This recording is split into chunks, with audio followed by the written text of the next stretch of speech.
The title of this video is How to Cut Plywood Using Foam, but it also applies to cutting particle board, MDF, OSB, and other 4x8 foot sheet goods.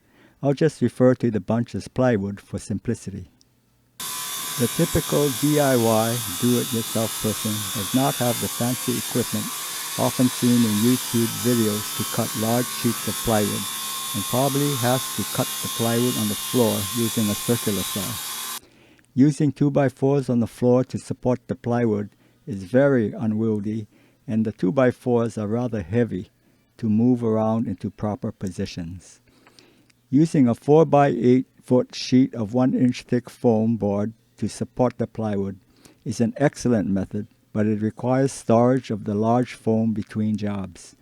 Even cutting the 4x8 sheet in half or quarters requires substantial space for storage. The method shown in this video is how to use smaller pieces of 1 inch thick foam to do the job. Here's a picture of 6 pieces of 1 inch thick foam. 2 pieces are 10 inches wide by 45 inches long. 4 pieces are 5 inches wide by 45 inches long. These smaller pieces of foam are very light compared to 2x4s. They can all be cut from a half sheet of foam board. Between jobs, the storage requirements for the foam is quite minimal. When stored, the bundle is only 10 inches wide by 45 inches long by 4 inches thick. Here's a video of how the foam is used to cut an 8-foot long piece of 3/4 inch plywood. Here I'm marking the piece to be cut on the far end.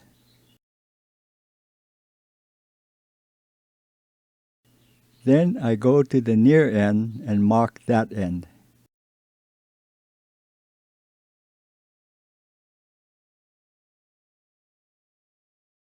I place the saw guide on the plywood approximately where the cut line is. This is a 10-inch piece of foam.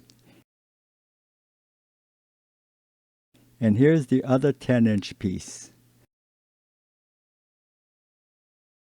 I'm putting it under the plywood so that about 5 inches of foam are on both sides of the cut line.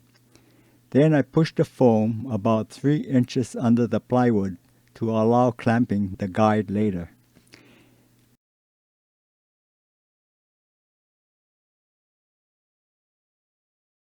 And now the other 10-inch piece goes under the plywood, centered under the cut line. Note that because both 10-inch pieces are a total of 90 inches long, there's 3 inches of gap on both ends to be able to clamp the guide to the plywood. And 2 of the 5-inch pieces go on the long edge to support the plywood after the cut is made.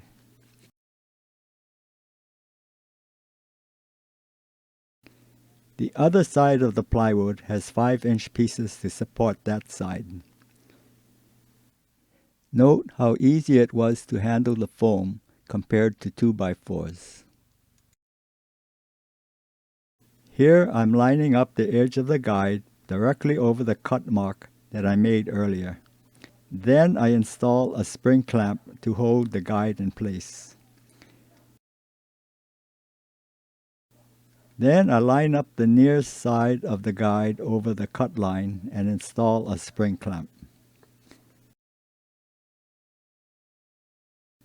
Then double check the far side of the guide so it is still over the cut line.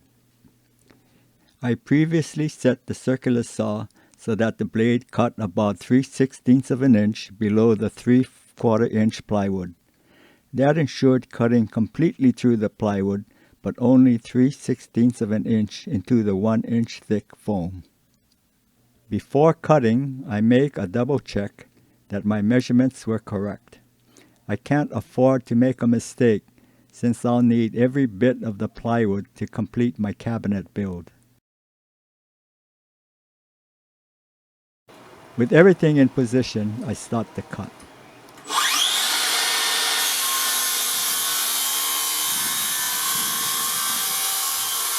I used to kneel down while making the cut with the circular saw, but that resulted in having to stop cutting, shuffling forward on my knees, resume cutting, and keep repeating that scenario for the entire cut. I found that by remaining standing, I can complete the entire cut in one go. Excuse my wearing slippers instead of shoes. I always wear slippers when I work in our carport because my tools are stored in the house. Slippers make it easy to go in and out of the house compared to shoes. I do wear shoes though when I mow the lawn or weed whack the edges for safety. In other words, shoes depending on the job. The guide was previously cut with a circular saw so that there is zero clearance to the blade. That's why it was precise setting the guide on the cut line. Normally I wear a dust mask when cutting with my circular saw, but I forgot to do that when shooting this video.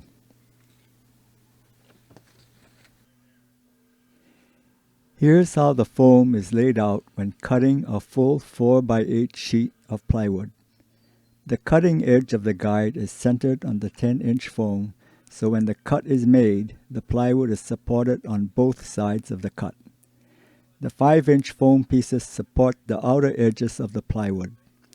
The two small pieces of plywood are in the picture only to show how the circular saw guide is clamped to the plywood.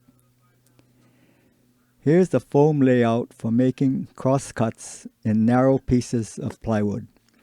Although it just shows 10-inch pieces of foam supporting the plywood, multiple pieces of foam can be combined to support wider pieces of plywood. Here's a second foam layout for making cross cuts in plywood. Note how the foam provides a space under the near spring clamp to allow clamping the guide to the plywood. The picture shows trimming a plywood to length, but putting a 5-inch piece of foam on the right, it can support a longer piece of plywood. Using smaller pieces of foam to support the plywood is similar to using 2x4s, but it makes positioning the foam a whole lot easier. It has the advantage of needing minimal storage space, which can be a major consideration for many DIYers. If you found this video to be useful or entertaining, please consider giving it a thumbs up. And also consider subscribing to my channel to help me grow it. Do a search for Usefulgizmos in YouTube to see other videos that I've posted. Thanks for watching and see you in the next one.